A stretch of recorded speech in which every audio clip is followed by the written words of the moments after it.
ang inyong truck ay maaaring sumabit sa linya ng kuryente.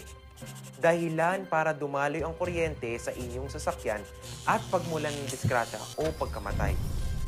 Maaari ring maantala ang daloy ng kuryente kung masisira ang linya o poste. Dahil sa lakas ng kuryenteng dumadaloy sa linyang ito, ang paglapit at pagdikit ng anumang bagay tulad ng metal, kahoy, pati na rin ng bato ay nakakamatay. Ang paalalang ito ay mula po sa NGCP. Stressed ka na ba? Normal lang yan. Minsan, may mga pagkakataon lang talaga na no-overwhelm at nababahala tayo. Pero ngayon, may katuwang ka na. Ipinakikilala ang Lusog Isip, ang unang mobile app para matugunan ng mental health concerns na iniaangkop para sa mga Pilipino. May mga tools sa app na matutulungan kang mapangalagaan ang iyong sarili at kaisipan araw-araw. Sa Lusog Isip, may tulong na nakahanda para sa iyo sa ilang taps lang. I-download na Healthy Pilipinas. Sa Lusog Isip app, maaabot na ang tulong na kailangan mo.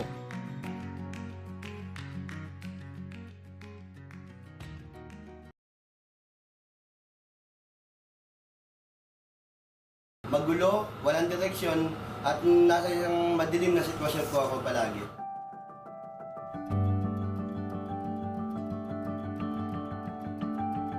Ako po si Winifred Ambas Jr. At dati po akong gumagamit ng pinagbabawal na gamot.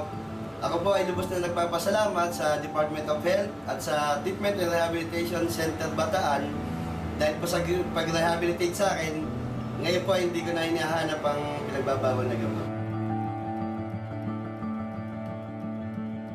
Malaki po na tulong ng rehabilitation center sa akin dahil po ngayon maayos na maayos po yung buhay ko. Magandang-maganda na po at lubos ko na po talaga nakalimutan ng pagdudroga. Maayos na po ako ngayon na maganda na po ang buhay at sa ngayon nagtatrabaho na po ako bilang staff dito sa Treatment and Rehabilitation Center Bataan at tumutulong na rin po ako sa mga kagaya ko dati na nalulong sa masamang bisyo para magbago.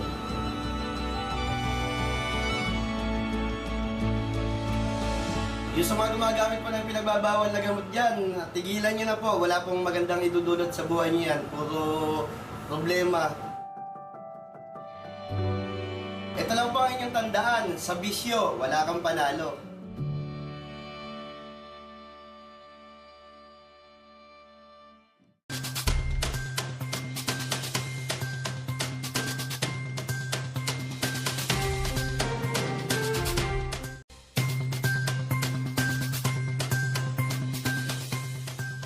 Narito na ang mga nagpapagang balita.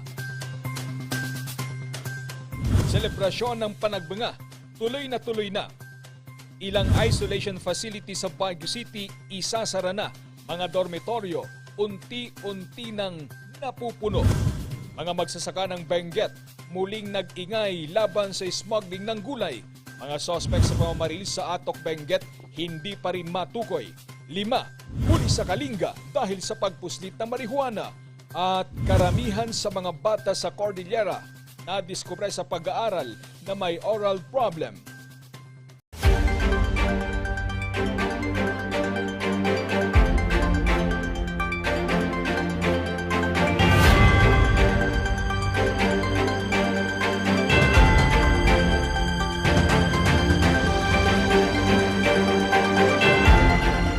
Mula sa Highland TV News Center Baguio, ito ang Luzon Headlines.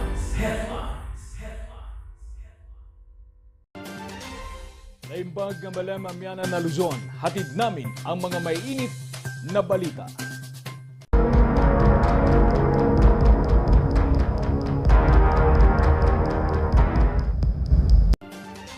Tuloy na ang Panagbanga Festival ngayong taon, lalo na't naisailalim na sa Alert Level 2 ang lungsod ng Baguio. Magbabalita, Ren de Guzman. Muling bumabalik ang sigla ng Baguio City. Kahapon ibinaba na ng IATF sa Alert Level 2 ang lungsod.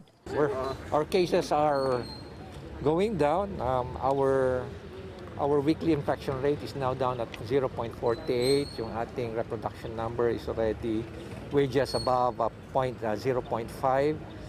And for the past almost more than 22 days na nasa below 1.0. Ibig sabihin, we're doing okay. No? Dahil sa pagbaba ng kaso ng COVID-19, tuloy na ang selebrasyon ng Flower Festival ngayong taon.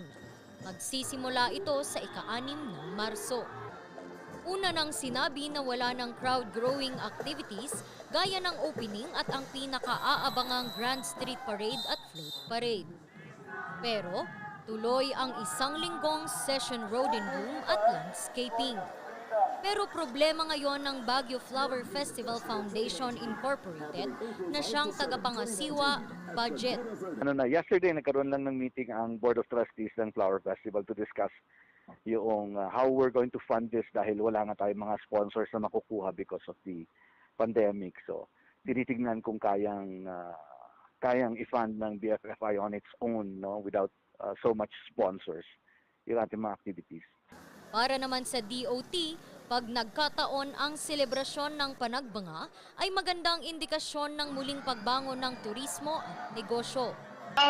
It's actually good news, no, na itutuloy natin yung Panagbenga Festival natin. It's been 2 years na we have not celebrated the Panagbenga. And very up then because ang ating theme ng Panagbenga ngayon is Let Hope Blooms. No, so I think it's already parang the beginning of recovery for tourism. And yes, alam naman natin na most businesses ay talagang apektado rin sa pandemic, no? So let's provide them the venue to also market their products. So Panagbenga would just be another one of the venues that we are looking at. Hinihintay pa kung dadagdagan ng 4,000 limit sa bilang ng turistang pinapapasok sa Baguio. Kasalukuyan ding pinaplansya ang mga patakarang dapat sundin ngayong nasa Alert Level 2 na ang lungsod. Randy Guzman para sa Luzon Headlines. Dahil sa limited face-to-face class, unti-unti nang nabubuhay ang negosyo ng mga nagpapaupa ng mga dormitoryo sa Baguio City. Magbabalita, Jade Abelador. Mula nang magkapandemya, isa sa mga pinakaapektadong sektor ay ang negosyo ng mga nangangasiwa ng mga dormitoryo. Natigil kasi ang face-to-face class, kaya nagsiuwian ang mga estudyante sa kani-kanilang probinsya. Nung una kasi, before the pandemic, andito pa naman sila. Pero nung nag-declare na ng ECQ, unti-unti na rin umaalis yung mga tenant namin. So medyo mahina talaga noon. Dahil humina ang negosyo, kinailangan ng mga dormitoryong magbawas ng pinagkakagastusan. Isang paraan ay ang pagbabawas ng mga empleyado. Ang resulta, maraming nawalan ng trabaho. Kailangan talaga natin mag-cost cutting. That time, we had to let go of some employees, unfortunately. And by all means, kung anong pwedeng ma-cost cut, that's what we have to do. And sa guard, instead na per building, may guard kami, since na wala naman talagang tenant, nagmo-multitasking na lang sila. Example, dun yung guard sa kabilang building, inirorota na lang yung uli yung kabilang building kasi wala namang tao. Dahil sa unti-unting pagdami ng mga kursong pinapayagang magkaroon ng limited face-to-face class, dumarami na ang mga estudyante. May mga umaakyat rin sa lungsod para mag-review at paghandaan ang kani-kanilang mga board exam. Kaya naman ang mga dormitoryo, unti-unti na ring napupuno. From the start of the pandemic, almost zero na tayo. Because all the students went home to their hometowns. Eh ngayon, nag-increase naman nasa around 40% naman na tayo somehow. Ngayon, mga around 90% naman na yung occupancy namin, almost more than pa, dahil dun sa limited face-to-face. Umaasa ang mga nangangasiwa ng dormitoryo na mas dadami pa ang mga kursong papayagang magkaroon ng limited face-to-face class para mabawi ang nawalang kita noong umpisa ng pandemya. Jade Abelador para sa Luzon Headlines. Dahil sa pagbaba ng mga kaso ng COVID-19 sa Baguio City, isasara na ang ilang isolation facility. Magbabalik sa report, Jade Abelador. Kasabay ng patuloy na pagbaba ng mga kaso ng COVID-19 sa Baguio City, bumababa na rin ang occupancy rate sa mga isolation units. Kaya naman ang ilan sa mga ito, isasara na bukas. Katunayan, Isasara na bukas ang Ferioni Apartment o Pink House sa T. Alonzo. Sa March 8 naman, isasara ang Eurotel. Una nang isinara ang mga ito noong Desyembre ng nakaraang taon at muling binuksan nitong Enero dahil sa pagsipa ng mga kaso ng COVID-19. Kasi pababa na rin yung cases, ang occupancy rate lang natin as of yesterday was 10%. Ang tanging isolation facility na iiwang bukas ay ang Baguio City Community Isolation Unit na nasa dating Santo Niño Hospital. Mayroon itong 350-bed capacity. Sa kasalukuyan, 40 na lang ang naka-isolate. Tapos for discharge na rin sila in few days time, kung wala na kaming na-admit, baka pwede na silang i-discharge lahat. Pag natapos na yung day of isolation. May kailangan, kung kunyari, kailangan ulit pa rin natin ng facility, yan pa rin talaga may iwan. Ang mga staff naman ng mga nasabing isolation facility ay ililipat sa mga triage, telemedicine program at vaccination sites para makatulong sa pagbabakuna sa pediatric population. Jada Belador para sa Luzon Headlines. Sa iba pang balita, sinimulan na ang pagbabakuna ng mga bata sa mga lalawigan ng Region 2. Magbabalita, Charles Limon. Sinimulan na sa Region 2 ang pagbabakuna sa mga batang edad 5 hanggang 11. At ang target natin for February to March ay 308,347. Yun po yung 60%. And sa March to May ay 205,565 na bata or 40%. So, 3 months ito na gagawin natin. Ano po? Pero simula ngayon hanggang March 28, matapos natin yung 60% or intensive phase. Isa sa mga nanguna sa rehiyon kahapon ang Cagayan Valley Center Health for Development. Aabot sa 264 na mga bata ang nabakunahan. Nagsagawa din ng vaccination sa mga probinsya ng Isabela, Nueva Vizcaya at Quirino. Aabot sa 55 mga vaccination sites ang binuksan sa buong rehiyon para sa rollout ng nasabing age group.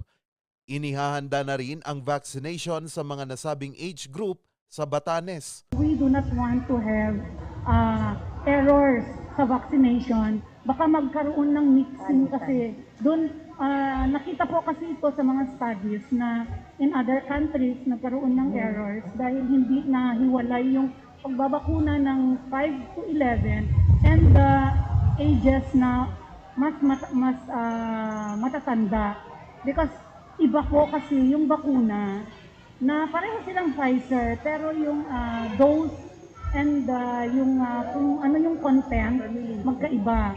Na-deliver sa rehiyon noong Biyernes ang 40,000 na doses ng Pfizer para sa mga bata. Ayon sa DOH, tagumpay ang unang araw ng vaccination rollout sa rehiyon. Charles Nicolimon para sa Luzon Headlines. Base sa isang pag-aaral, karamihan sa mga bata sa rehiyon ng Cordillera ay may oral problem. Balitang pangkalusugan, hatid ni Ren de Guzman. Karaniwan na sa mga bata ang kumain ng matatamis. Isa ito sa mga dahilan kaya nagkakaroon ng tonsillitis at bulok ng ngipin ang isang bata. Katunayan, base sa National Survey on Oral Health sa Cordillera noong 2018, 85.29% mula sa 4,410 participants ang may problema sa ngipin. Delikado raw ito sa kalusugan ng bata. Ito po ay maaaring mahulog sa sakit na kung tawagin ay rayumang lagnat o rheumatic fever. Dito sa rayumang lagnat, ang puso ay maaaring mamaga, rheumatic carditis kung tawagin. Dito naman sa sakit na ito, kapag hindi po natin naagapan at lumala ito, rheumatic heart disease ang kakahinatnan. Actually, na ganyan na hindi naaga tonsillitis, mga dental caries, tendencies, nalulunok nila yung mga bakterya. Eventually, nagkakaroon ng bacterial endocarditis ang mga bata. Ganun po yan. Ang bacterial endocarditis ay impeksyon sa puso. Kapag hindi naagapan, maaring maging sanhin ng pagkamatay. Kaya isinusulong ngayon ng Philippine Dental Association ang sugar away, iwas tooth decay. Iwasan natin kumain ng mga tatamis, uminom ng mga soft drinks. Yan. Kung sakaling nagkakaroon ng ganon, remedy, munang malamig na tubig. Ganyan, maligam-gam na tubig lang muna. Ganyan. Pinapaalala rin sa mga magulang na ugaliing ipakonsulta ang kanilang mga anak sa mga dental clinics at pedya. Randy Guzman para sa Luzon Headlines. Mga sospek sa pamamaril sa Atok Benguet hindi pa rin matukoy. Yan at iba pang balita, abangan.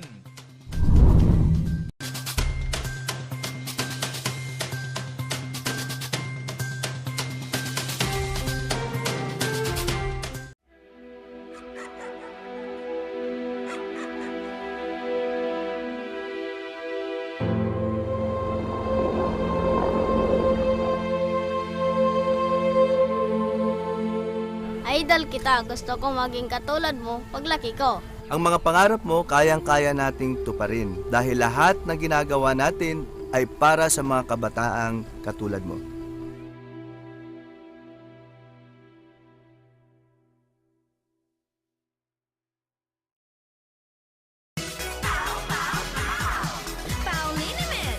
Masakit ba ang likod, ang kasu-kasuan?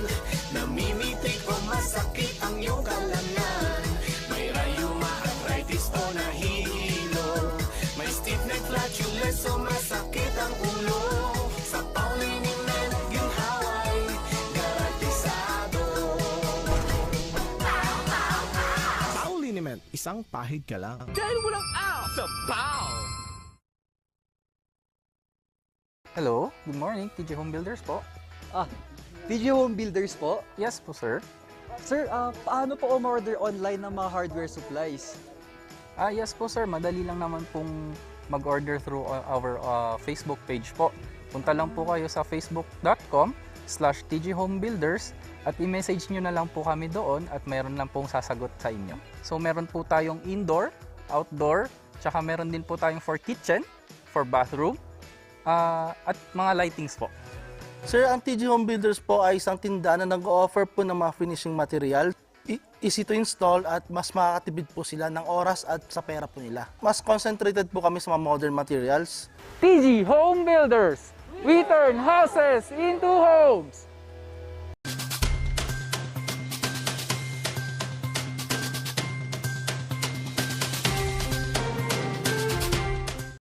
Muling kinalampag ng mga magsasaka ng Benguet ang pamahalaan dahil sa patuloy na smuggling ng gulay sa bansa. Magbabalita, Charles Limon. Gamit ang mga truck, aabot sa 250 na mga magsasaka ang nagsama-sama sa caravan sa La Trinidad, Benguet. Forma ito ng protesta sa talamak pa ring pagpasok ng mga smuggled na gulay sa bansa. Dati, tinatago itong mga imported na to. Nilalabas sa gabi, ganun. Nilalabas lang sa gabi ang mga ito. Pero ngayon, parang it's normal na pinapalabas na meron na sa Urdaneta.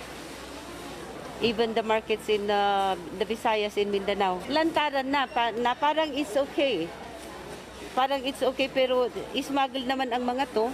Ayon sa grupo, binabaha na ang merkado ng mga carrots galing China. Katunayan, may hawak silang sample ng mga carrots. Mas makinis ito at mas matigas. 2 buwan na pero di pa nabubulok. Maganda silang tingnan pagdating, parang fresh. But I don't know, may formalin yata ang mga ito sa sentro yung damages. As you can see, ang Highland carrots namin dito mag-uumpisa pag masira na yan. Dahil sa pagbuhos ng mga supply ng imported na gulay, bumababa ang kita ng mga traders at truckers ng gulay. Pag hindi nasawata itong smuggled carrots na ito, ay mababawasan or mahihinto ang order ng iba-ibang markets sa lowland. The bottom line, pag hindi na naibenta ng farmer sa tamang halaga ang ating produkto rito, tinatapon na lang nila. So nakakaawa. Ayon kay Bulawan, nakukulangan sila sa aksyon ng mga kinaukulang ahensya. Bakit hindi ito matigil? Para tayong ningaskugon lang. Pag may nagreklamo, nawawala. Sandali lang, bumabalik na naman. Parang ilang months lang. Nireklamo na namin ito, bumalik na naman. Kawawa ang ating mga farmers. Naglunsad na ang mga magsasaka ng signature campaign bilang pagkondena sa smuggling ng gulay. Wala pang pahayag ang Bureau of Customs at Department of Agriculture tungkol sa nadiskubreng carrots mula China. Wala ring katiyakan kung kailan itutuloy ng Senado ang investigasyon sa smuggling ng gulay. Charles Nicolimon para sa Luzon Headlines.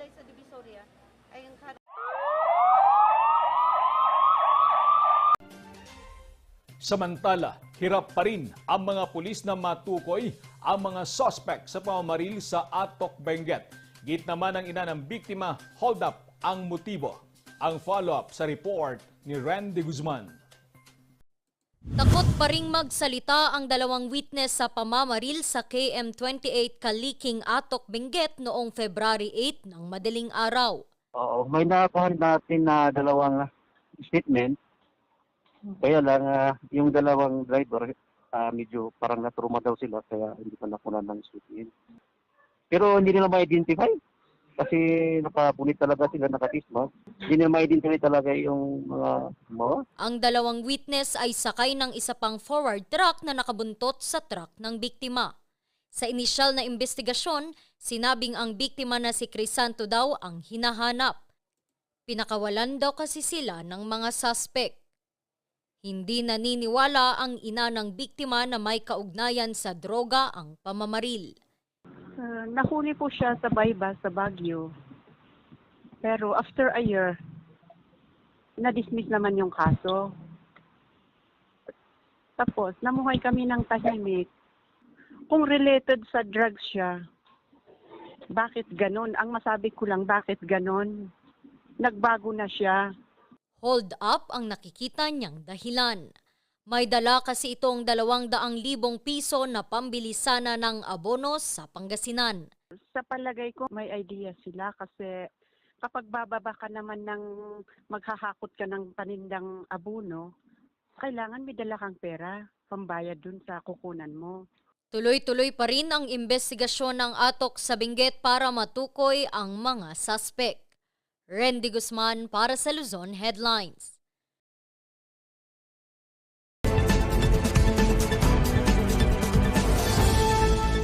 Meron tayong tinatawag sa civil law na quantum merit. A quantum merit case is usually done pag meron kayong kontrata verbally at there is no written contract between the parties.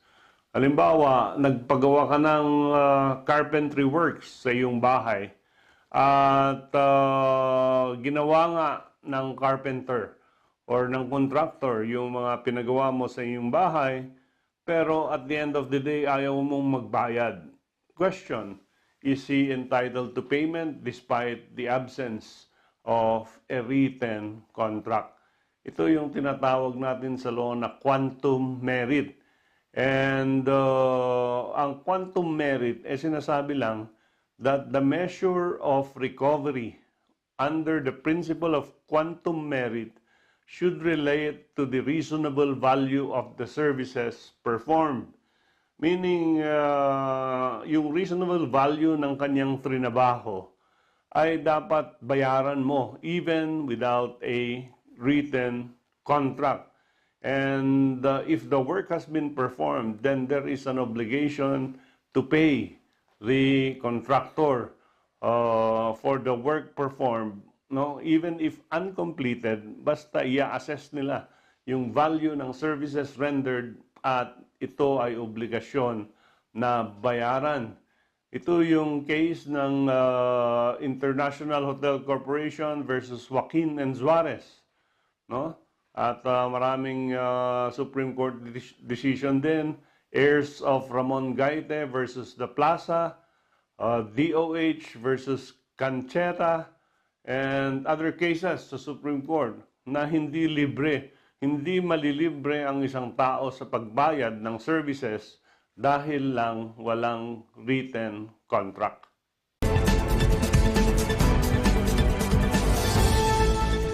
Ang bahaging ito ay hatid sa inyo ng Pines Estate and Gaming Corporation. Susunod, 5 huli sa Kalinga dahil sa pagpuslit ng marihuana. Yan at iba pang balita, abangan.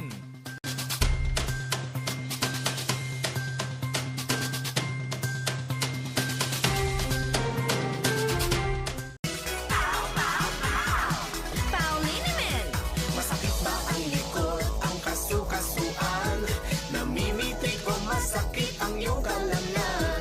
May rayuma, arthritis o nahihilo? May stiff neck, flatulence o masakit ang ulo? Sa Pauliniment, ginhaway, garantisado. Pauliniment, isang pahid ka lang. Dahil walang out sa PAW!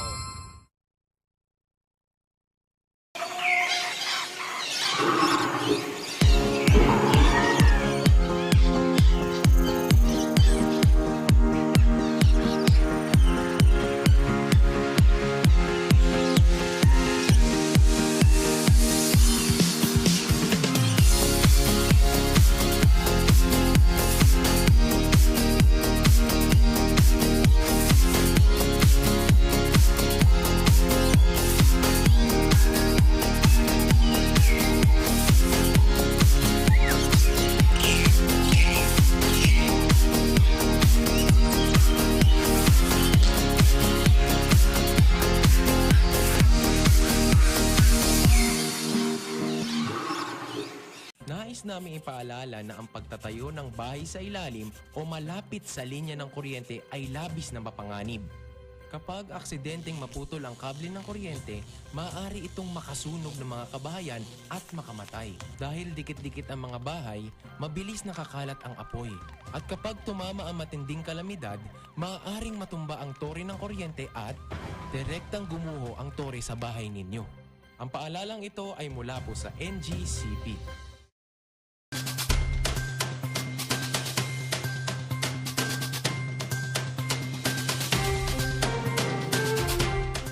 Hinuli ng mga pulis ang 5 lalaki sa Kalinga habang sinira naman sa Benguet ang mga taniman ng marihuana. Magbabalita, Charles Liman.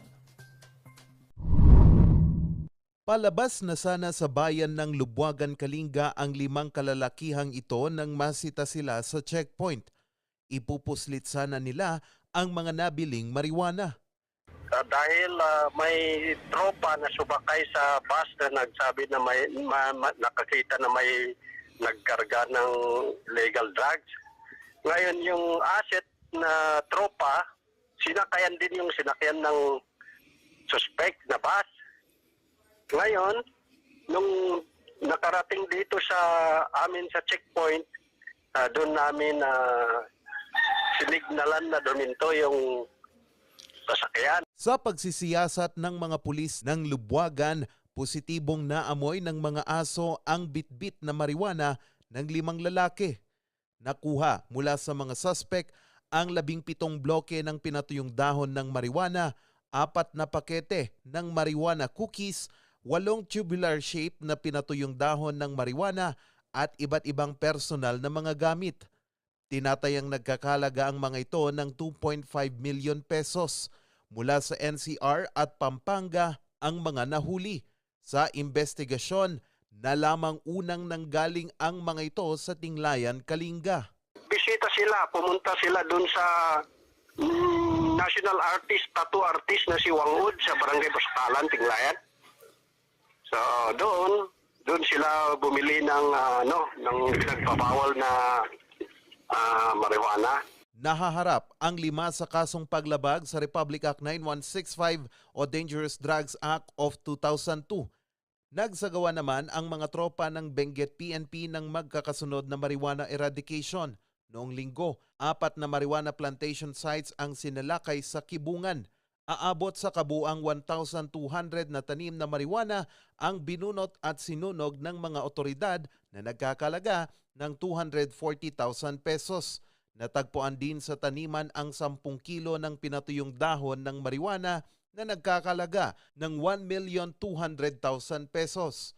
Sa katabing bayan ng Bakun, isang plantasyon ang nadiskubre. Aabot sa 1,750 na tanim ang sinira ng mga otoridad kung saan nagkakalaga ang mga ito ng 350,000 pesos. Wala namang nahuling cultivator. Charles Nicolimon para sa Luzon Headlines. Magandang balita po. Masayang ibinalita ng DNR na mataas ang survival rate ng mga naitanim na puno sa rehiyon ng Cordillera. Magbabalita, Jade Abelador. Layo ng National Greening Program na magkaroon ng food security at environmental stability. Nagsimula ito taong 2011. Sa kasalukuyan, iba't ibang klase ng puno na ang naitanim sa rehiyon ng Cordillera. Ang mga commodities natin dito, may timber, mostly ito, Benguet pine sa atin, and native species, Nara, and other indigenous species. Of course, the agroforestry component, we have mainly yung ano dito, no? Abundant dito sa Cordillera, yung coffee and cacao, and several citrus fruit trees. Desyembre taong 2011, ang bilang ng mga naitanim na puno sa Cordillera ay pumalo sa 3,481,812. Desyembre ng nakaraang taon, ayon sa DANR, masayang ibinalita na umabot na ito sa higit 100 milyong puno. Nasa 91% kasi ang survival rate ng mga naitanim na puno. So in terms of closed forest, we have about 158,790,625 standing trees. Ito as of 2021, December. Then for open forest, we have 361,418,750 trees. Sa plantations, ito yung mga tanim ng mga various efforts na ito, no? Institutions, the NGP, and so on. Plantations, we have accounted for the NGP, the National Greening Program. We have accounted 92,462,353. Jade Abelador para sa Luzon Headlines. At yan ang mga balitang nakalap ngayong araw. Maraming salamat at muli, magandang gabi po sa ating lahat.